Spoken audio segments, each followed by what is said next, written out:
Betul.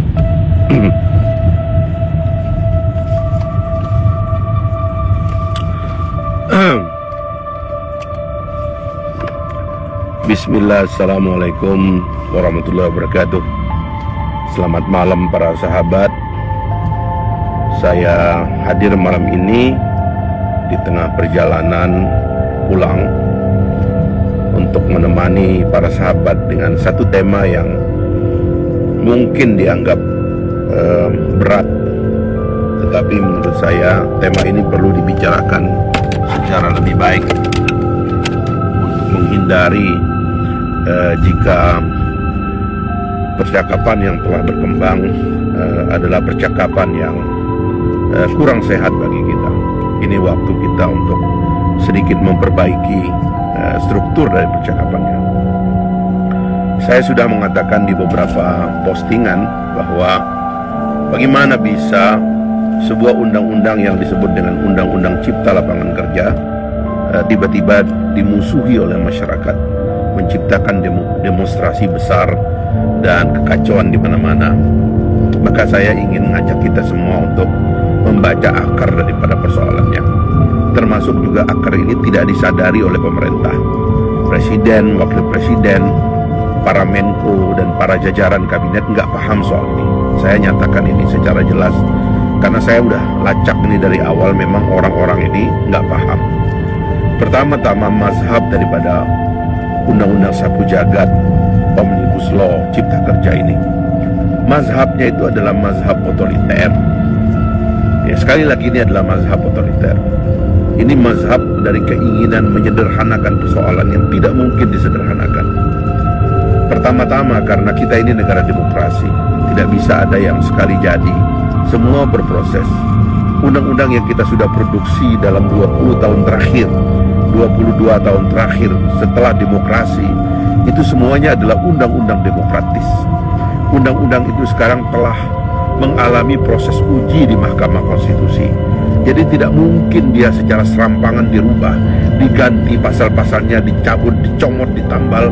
Padahal di Mahkamah Konstitusi pasal-pasal itu sudah pernah dicopot. Lalu apabila dicantumkan kembali itu bisa menjadi masalah. Jadi mazhab ini yang harus dikoreksi. Undang-undang tidak bisa dijadikan omnibus. Makanya saya mengusulkan yang bisa dirubah menjadi omnibus itu adalah PP, peraturan pemerintah, itu yang bisa diubah menjadi omnibus. Karena itu sekali lagi mazhab ini harus disadari. Kembalikan mazhabnya kepada demokrasi. Mazhab otoriter di dalam membuat undang-undang tidak bisa dibiarkan. Merombak demokrasi kita yang sudah kita akui lebih dari 20 tahun ini tidak mungkin disederhanakan. Kita sudah punya Mahkamah Konstitusi, lembaga penguji undang-undang. Semua undang-undang yang 79 ini, 1209 pasal ini pernah dialami dan diuji di Mahkamah Konstitusi. Pernah ada yang dicopot. Apabila dia hadir kembali dalam undang-undang ini, artinya dia harus dicopot juga. Dan itu sebuah kesalahan, karena itu akan pasti dilakukan oleh Mahkamah Konstitusi. Jadi itu yang pertama, ya, mazhabnya keliru. Yang kedua, kita ini kalau mau mensinkronisasi, saya mengerti maksud baik dari Presiden Jokowi, maksud baik dari pemerintah.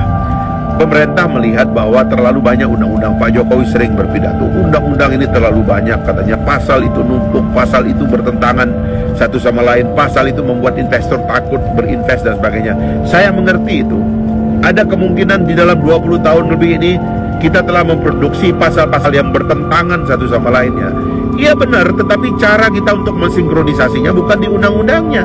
Karena itu yang saya katakan, Pak Jokowi tolong jangan bikin omnibus lagi. Sebab saya dengar ini selain klaster tenaga kerja, klaster perizinan, klaster macam-macam yang sekarang ada di undang-undang omnibus yang ada ini, tolong jangan bikin omnibus law lagi. Kalau mau bikin omnibus PP, peraturan pemerintah yang harus disinkronisasi. Dan itu pekerjaan nggak perlu ngajak DPR, bahkan nggak perlu ngajak rakyat. PP itu dibuat aja oleh timnya presiden, nggak usah ngajak orang lain.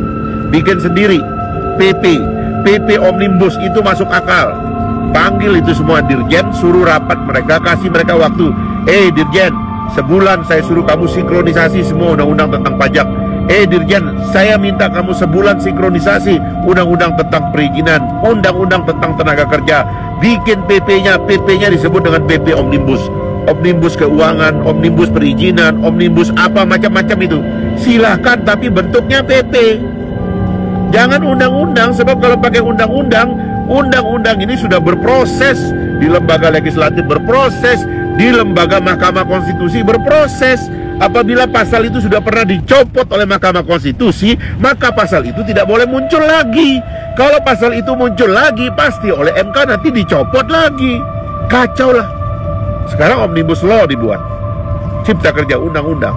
Sekarang PP-nya baru mau dibuat. PP ini nanti bagaimana? Bagaimana kalau kemudian pasalnya nanti dibatalkan oleh MK lagi secara otomatis karena pernah dibatalkan pada masa yang lalu? Kan copot semua jadinya. Jadi berhentilah Bapak Presiden mendengar penasehat-penasehat yang, mohon maaf ini saya mau ngomong dengan omongan yang gak enak gitu. Presiden ini gak punya penasehat hukum yang masuk akal. Jangan bikin Omnibus Law, bikinnya PP. Dengan PP ini panggil Dirjen, Dirjen, bikin Omnibus PP, sinkronisasi seluruh aturan teknis di tingkat Dirjen, di tingkat pemerintah. PP ini sisir semua.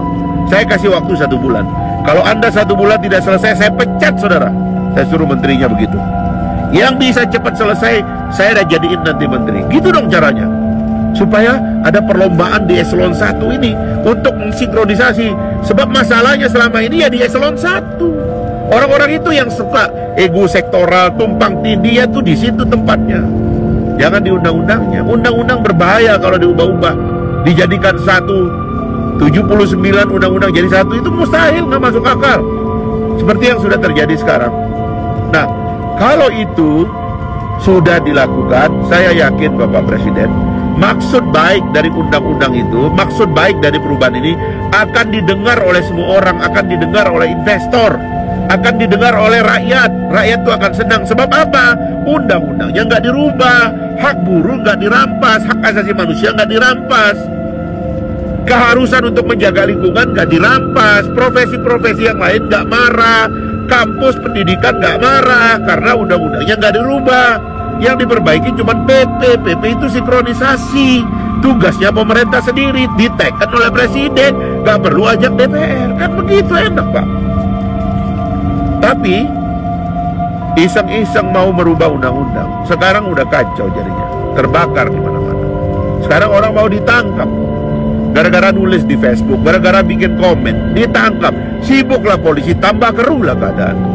Padahal kekeruhan itu berasal dari pemerintah sendiri.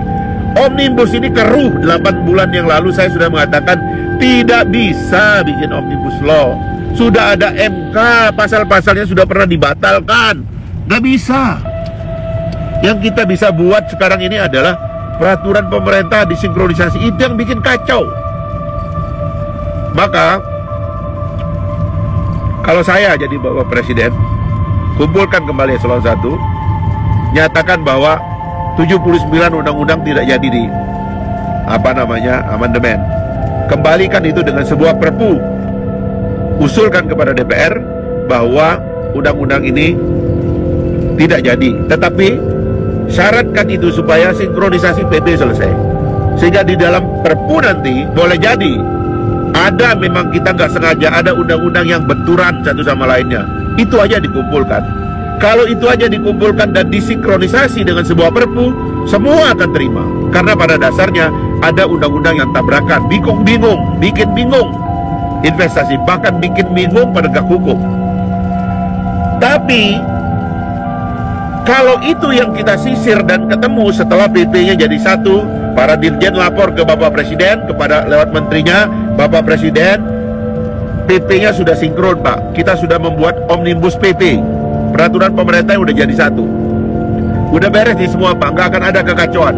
Kami juga para eselon 1 sudah berkumpul dalam sebulan ini dan kami sudah mencapai kesepakatan. Tidak akan ada kebingungan pada investor, UKM, penanaman modal dan sebagainya. Nggak akan ada kebingungan. Tapi Pak, ada beberapa undang-undang yang memang ketentuannya membingungkan. Karena di pasal undang ini bunyinya begini, di pasal undang. Oke, kumpulkan. Berapa undang-undang sih itu? Ambil oleh Presiden, perpu malam itu juga. Selesaikan dalam 1 minggu. Selesai. Sebulan disahkan oleh DPR, omnibusnya batal, PP-nya sudah sinkron, tenang orang ke depan. Mau bisnis, mau hidup, tenang. Bahkan tambah ini elemen-elemen COVID ini sekarang yang udah ada. Bikin tenang orang. Nah, itulah Bapak Presiden dan teman-teman sekalian, saya bingung ya dengan pemerintah. Kenapa sih kita tidak mengambil jalan yang konstitusional dan bikin tenang gitu?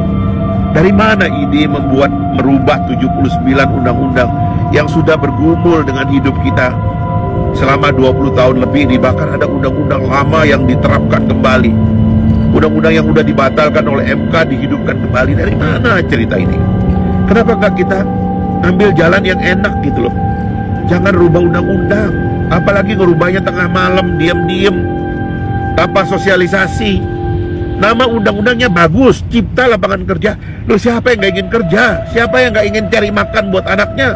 Siapa yang gak ingin sibuk kerja di pabrik, industri, hidup UKM? Siapa yang gak pingin? Namanya bagus, cipta lapangan. Tapi kenapa orang marah? Introspeksi dong. Karena di dalam baik itu tersusup maksud-maksud yang jahat, merampas hak orang, merusak lingkungan, merubah 79 undang-undang yang sudah menjadi hidup kita selama ini. Nah, kalau kita sudah sadari itu sekarang, udahlah ya, gak bisa diteruskan perubahan undang-undang sebanyak ini. Dan ini bukan mazhab Indonesia. Kita gak bisa bikin undang-undang sapu jagat dalam waktu yang sesingkat ini, gak mungkin. Kita ini mau merubah criminal code, ya, undang-undang yang dibuat di zaman Belanda, KUHP, yang pembahasannya tuh udah 13 tahun, pembahasannya 13 tahun, toh pun masih di demo sama rakyat. Itu undang-undang baik, undang-undang untuk mengganti produk Belanda penjajah. Kita mau rubah 13 tahun pembahasannya, bentrok antara lembaga negara. Kita mau sinkronisasi, masih aja ditentang oleh rakyat karena dianggap komunikasinya kurang banyak. Oke, harusnya itu yang diperbaiki pelan-pelan. KUHP diperbaiki, KUHAP diperbaiki, KUH Perdata diperbaiki, hukum acara perdata diperbaiki. Itu harus yang kita lakukan. Sebab itu juga semua sumber daripada ketidakpastian.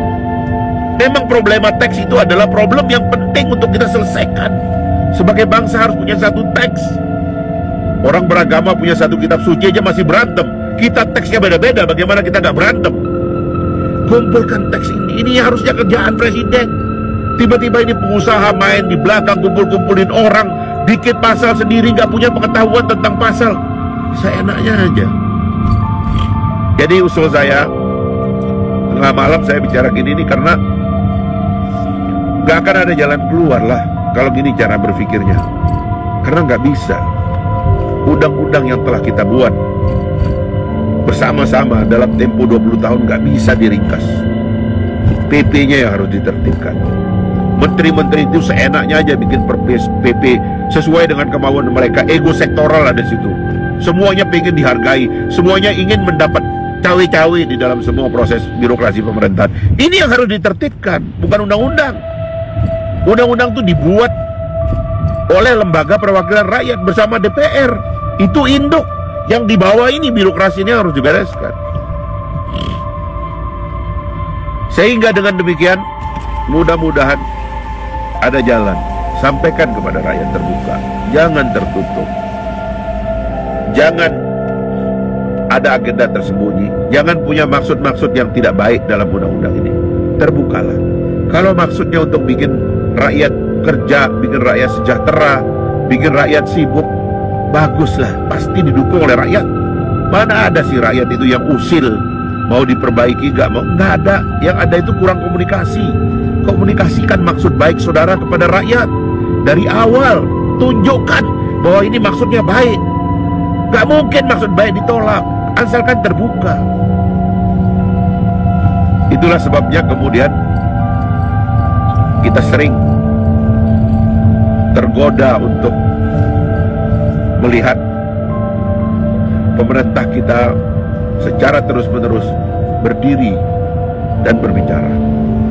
Hentikanlah penangkapan orang-orang hanya karena posting, hanya karena bicara, hanya karena menulis di laman sosial media. Hentikan itu. Yang harus ada adalah rakyat ingin mendengar versi yang benar dari maksud baik pemerintah itu apa. Sekeruh-keruh keadaan, Apabila sumber mata airnya itu jernih, dia akan jernih. Pemerintah sebagai sumber mata air harus tetap jernih, katakan apa yang sebenarnya terjadi. Tetapi apabila pemerintah juga memproduksi kekeruhan, maka keruhlah semuanya. Meskipun keadaan jernih pun, apabila pemerintah memproduksi kekeruhan, keruhlah jadinya. Menangkap orang karena berpendapat di sosial media adalah kekeruhan. Kalau Anda mau jernihkan, bicaralah yang baik. Pejabat itu dibayar untuk berbicara dan menyatakan yang baik. Podium saudara, privilege saudara untuk dikutip dan berbicara di media. Apalagi sekarang ada sosial media, itu Anda dibayar untuk itu. Itu adalah kejernihan. Bicara yang benar, yang jujur. Rakyat ingin mendengar apa maksud baik saudara di belakang semua ini. Itulah teman-teman, saya mohon maaf mengganggu waktu istirahat Anda malam minggu. Tapi menurut saya, Pak Mahfud sebagai Menko Polhukam, klarifikasi Bapak Presiden itu tidak cukup. Apalagi ujuk-ujuk nyuruh Presiden meringkas sesuatu yang sudah rumit di bawah, itu tidak akan cukup. Justru itu menghancurkan reputasi Presiden. Ayolah, kita nggak mungkin merangkum undang-undang ini. Percaya saya deh, nggak mungkin. Nggak mungkin. Nggak masuk akal nih saya. Pasal-pasal yang sudah dibatalkan oleh MK dihidupkan kembali itu mustahil. Karena itu kembalilah ke jalan yang benar, ya. Terima kasih teman-teman. Terima kasih atas tanggapannya. Nanti kita sambung, ya. Selamat bermalam minggu, selamat beristirahat. Wassalamualaikum warahmatullahi wabarakatuh.